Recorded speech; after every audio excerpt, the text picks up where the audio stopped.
Hey everyone, in this video we will learn how to get accepted for financing in a Whop store.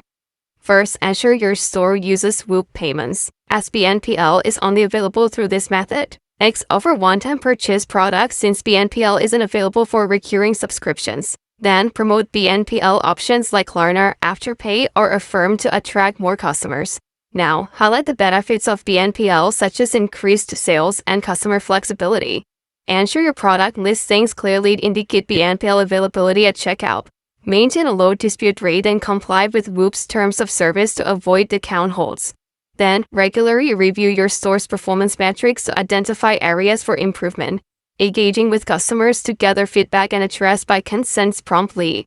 Stay updated on Whoop's policies and BNPL provider requirements to ensure continued eligibility. Thanks for watching. Don't forget to like and subscribe to see more content like this. Easy to understand tutorials about business, project management, softwares, social media apps, and more. Softpro dream to 100,000. Thanks for watching.